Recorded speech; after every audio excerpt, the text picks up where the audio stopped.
Outubro de 1821. Nasce aquele que seria um dos maiores mestres da literatura mundial e um dos mais profundos exploradores da alma humana. Desde cedo, sua vida foi marcada pelo sofrimento e pela perda. Criado em um ambiente rígido, perdeu a mãe ainda na adolescência e viu o pai morrer em circunstâncias misteriosas. Essas tragédias moldariam não apenas seu caráter, mas toda sua filosofia e obra. Suas obras não narram apenas histórias intensas, mas também funcionam como tratados filosóficos, explorando a complexidade da psique humana diante de grandes questões como o peso da liberdade, que nos leva à dor, à incompreensão, à ruína, ao sofrimento, à culpa e ao niilismo. Porém, também abre caminho para a construção de uma vida com fé e moralidade, através da redenção. Seu trabalho é tão rico em insights psicológicos e sociais que ele é frequentemente lembrado não apenas como um escritor, mas também como um filósofo e psicólogo, um profundo estudioso da natureza humana. Essa é a história de um homem que não apenas enfrentou o sofrimento e o niilismo, mas fez deles a matéria-prima para criar alguma das mais poderosas reflexões sobre a condição humana. Hoje, vamos conhecer a vida e a filosofia brutal de Fyodor Dostoiévski.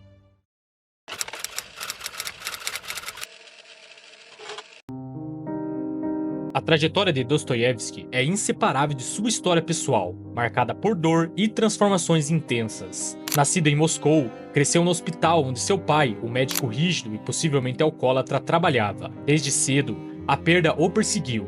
Sua mãe morreu de tuberculose na adolescência, e pouco tempo depois, seu pai faleceu em circunstâncias misteriosas. Essas tragédias moldaram sua visão de mundo e despertaram seu fascínio pelo crime, pelo sofrimento e pela culpa, temas centrais em sua obra. Embora tenha iniciado a carreira militar, era a literatura que o movia. Seu primeiro romance, Gente Pobre, foi aclamado, mas o sucesso foi efêmero e dificuldades financeiras o perseguiram. Buscando respostas, aproximou-se de intelectuais socialistas utópicos, o que resultou em sua prisão pelo regime czarista em 1849.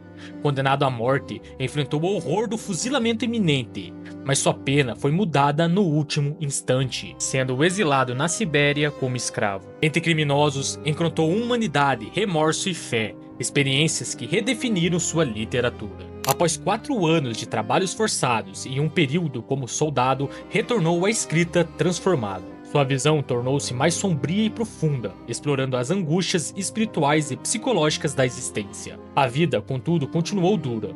Lutou contra a pobreza, o vício em jogos e novas perdas. Ainda assim, consolidou a crença de que o sofrimento conduz à redenção e encontrou na fé um refúgio contra o caos moral. Nos últimos 20 anos de sua vida, produziu algumas das obras mais marcantes da literatura: Notas do Subterrâneo, Crime e Castigo, O Idiota, Demônios, Os Irmãos Karamazov. Cada uma delas mergulhou nos dilemas da condição humana, nos desafiando a questionar quem somos, o que nos move e o que nos destrói.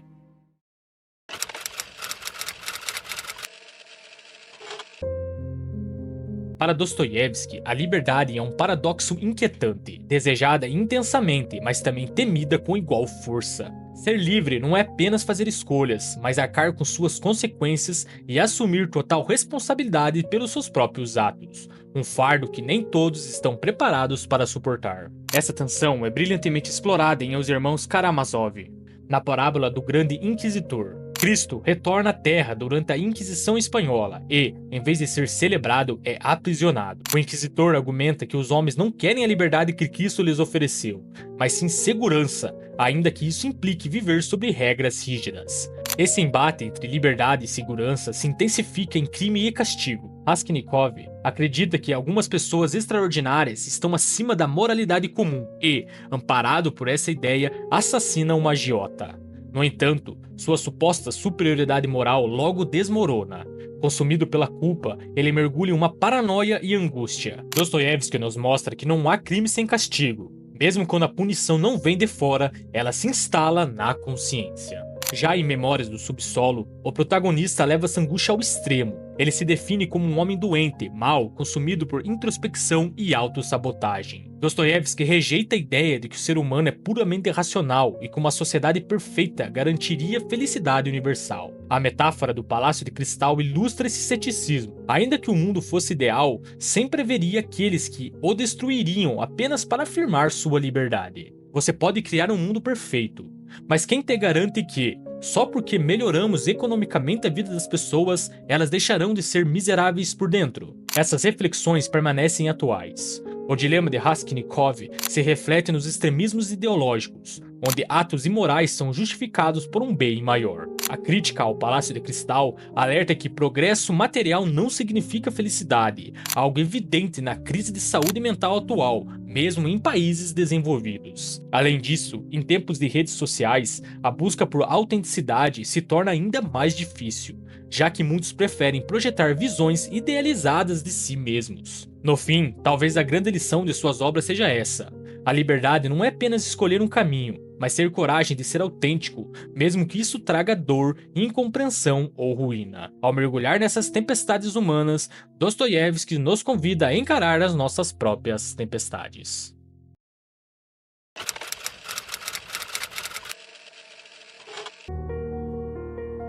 Para Dostoiévski, a culpa é uma sombra inevitável que acompanha toda a transgressão moral. Ele rejeita a ideia de que o ser humano possa existir sem uma estrutura ética sólida. Por mais que tentemos racionalizar nossas ações, a consciência sempre nos alcança. Não há fuga, não há desculpa capaz de silenciá-la. Essa verdade, como já mencionado, se desenha de forma extraordinária na jornada de Raskolnikov, em Crime e Castigo. Dostoiévski nos conduz por sua mente atormentada, mostrando que, mesmo quando um crime permanece impune diante da lei, a consciência humana se encarrega de julgar, e sua sentença é implacável. A mesma dinâmica ressurge em O Idiota. Aqueles que tentam ignorar a culpa acabam se destruindo por dentro. Ela age como um veneno que não mata de imediato, mas corrói a alma até que nada resta além do vazio.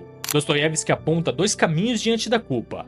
O primeiro é o da negação, um jogo perigoso de autoilusão que conduz inevitavelmente à autodestruição. O segundo é o da aceitação, um mergulho doloroso no próprio abismo, seguido pela busca por redenção. Em Crime e Castigo, essa reflexão atinge seu ápice. A fragilidade do racionalismo moralista é exposta ao mostrar que a psique humana não pode ser reduzida a cálculos lógicos. Raskolnikov acredita que pode justificar seu crime com base em uma lógica utilitarista. Um assassinato pode ser moralmente aceitável se resultar em um bem maior, mas a realidade se impõe. O peso da culpa o aprisiona muito antes que qualquer punição externa possa alcançá-lo. Essa angústia pessoal, descrita por Dostoiévski, continua a nos assombrar na vida moderna. Nas redes sociais, a exposição amplifica erros do passado, gerando ansiedade e medo do cancelamento. Assim como o personagem de O Crime e Castigo tentou justificar seu crime, vemos discursos que racionalizam comportamentos antiéticos, mas a consciência sempre cobra seu preço. Muitos buscam negar a culpa através do escapismo, vícios ou autossabotagem, aprofundando ainda mais na sua dor. No entanto, a aceitação e a busca por redenção permanecem os únicos caminhos para superar esse peso. Dostoiévski nos lembra que o verdadeiro castigo não vem da lei, mas do confronto interno com a nossa própria consciência. E essa, talvez, seja a maior das sentenças.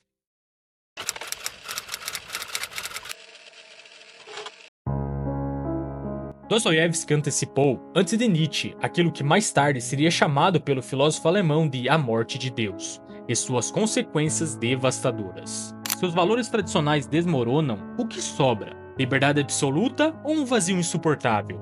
Essa pergunta atravessa toda sua obra, onde o niilismo não é apenas uma teoria filosófica abstrata, mas uma experiência visceral, marcada por angústia, revolta e desespero. Em Os Demônios, Dostoiévski nos conduz ao coração de um experimento perigoso. Um grupo de revolucionários decide erradicar qualquer vestígio de moralidade e espiritualidade para instaurar uma nova ordem social. Para eles, Deus está morto. E, com isso, tudo se torna permitido. Mas a promessa de libertação logo se desfaz. No lugar de emancipação surge o caos. No lugar da razão, o crime. E, ao final, os próprios personagens caem na destruição que ajudaram a criar. A ausência de sentido não os liberta, os empurra para o abismo da violência e da loucura, provando que o niilismo, ao contrário do que Nietzsche acreditava, pode não ser um caminho para a autonomia, mas um atalho para a aniquilação. Já em Memórias do Subsolo, Dostoiévski mergulha ainda mais fundo nesse dilema. Seu protagonista rejeita qualquer propósito maior para a existência e se entrega à irracionalidade e ao absurdo. Mas em vez de encontrar a liberdade, ele se vê acorrentado a um ciclo de autodesprezo e sofrimento. Consciente de que o mundo não lhe oferece uma verdade absoluta,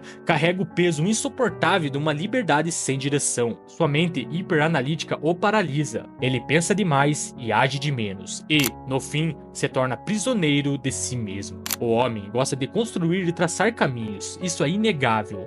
Mas por que também gosta apaixonadamente da destruição e do caos? Dostoiévski compreende a sedução do niilismo, mas a enxerga como uma armadilha. Para ele, o ser humano não pode simplesmente existir no vácuo do nada. Ele precisa de um sentido transcendente. Se todas as certezas forem destruídas, o que resta não é a liberdade plena, mas um desespero corrosivo, uma espiral de angústia e autodestruição. Essa visão se aprofunda em Notas do Subterrâneo, onde Dostoiévski desafia a crença ocidental de que a racionalidade e o progresso levariam, inevitavelmente, à felicidade. Ele argumenta que o sofrimento não pode ser eliminado, apenas transformado, e que qualquer tentativa de criar uma sociedade utópica está fadada ao fracasso.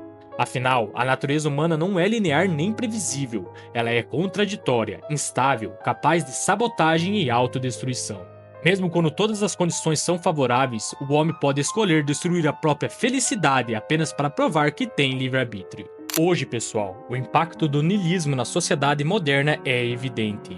A ausência de valores transcendentes não levou à liberdade, mas ao caos e à desorientação. Vemos esse vácuo refletido na crise de sentido, no aumento da ansiedade e no vazio existencial, que muitos tentam preencher com consumo, hedonismo ou radicalismo ideológico. Assim como em Os Demônios, o desejo de romper com toda a moralidade pode resultar em uma desordem, e, como em Memórias do Subsolo, a busca cega por autonomia pode aprisionar o indivíduo em autossabotagem. Dostoiévski nos deixa diante de uma pergunta essencial. Se Deus está morto e o mundo não nos oferece um sentido essencial, como evitar o desespero?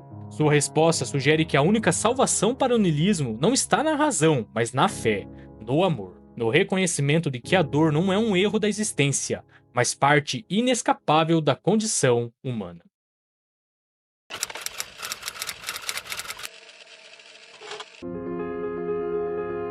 O sofrimento para Dostoiévski não é apenas um fardo inevitável, mas um caminho para a transformação. Através dele, o ser humano pode encontrar redenção, seja pela fé, pelo amor ou pelo reconhecimento da sua própria natureza. Compreender verdadeiramente o homem, segundo Dostoiévski, exige aceitar sua irracionalidade, seu sofrimento e suas contradições. Mesmo ao retratar o caos, Dostoiévski não conduz sua obra ao vazio pessoal. Pelo contrário, ele sugere que a moralidade, o amor e a fé podem ser respostas ao niilismo. Essa visão se materializa em personagens como Sônia, de Crime ou Castigo, e Alyosha, de Os Irmãos Karamazov. Sônia, apesar da miséria que a obriga à prostituição, mantém uma fé inabalável e se torna a chave para a redenção de Raskolnikov, convencendo-o a se entregar. Já Alyosha, mesmo em um mundo corrupto, acredita na bondade e na possibilidade de salvação. Se Deus não existe, tudo é permitido. Essa frase, proferida por Ivan Karamazov, sintetiza uma das grandes questões de Dostoiévski. Se não há princípio moral absoluto, o que impede o homem de justificar qualquer atrocidade? No entanto, o autor não se limita ao pessimismo. Ele sugere que a redenção está ao alcance daqueles que reconhecem seus próprios erros e aceitam o sofrimento não como um castigo, mas como um processo de transformação. Dostoiévski rejeita a ideia de que a moralidade e as ações humanas possam se basear exclusivamente na razão e no interesse próprio. Para ele, sem uma âncora espiritual, a humanidade corre o risco de se tornar destrutiva em sua tentativa de eliminar o sofrimento, apenas para criar dilemas ainda mais profundos. Embora não condene o progresso, adverte que, se ignorarmos a natureza humana, qualquer avanço pode se tornar uma forma de perdição.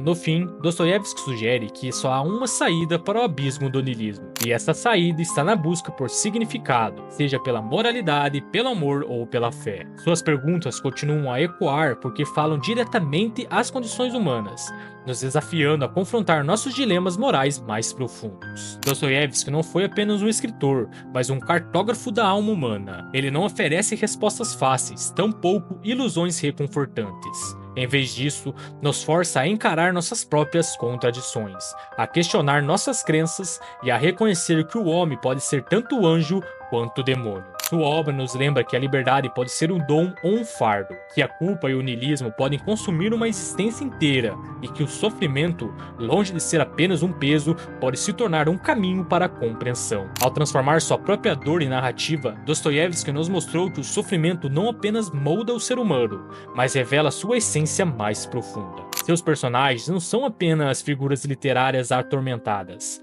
são espelhos nos quais nos enxergamos, refletindo nossas próprias angústias, dúvidas e desejos. Ele nos leva a questionar a irracionalidade do homem, o medo da liberdade e a eterna busca por redenção. Seu impacto transcende a literatura, influenciando filósofos, psicólogos e estudiosos da condição humana, como Nietzsche, Albert Camus, Sartre, Sigmund Freud, Carl Jung e Foucault. Cada um de seus personagens, com suas falhas e paixões, nos lembra da complexidade da nossa própria existência. Sua obra é um convite para encarar nossa sombra sem medo e para buscar um sentido genuíno na liberdade e na responsabilidade. Ler Dostoiévski não é apenas um exercício intelectual, é um mergulho na essência do ser humano, e talvez essa seja a maior força de sua obra, sua capacidade de atravessar o tempo e continuar a nos transformar.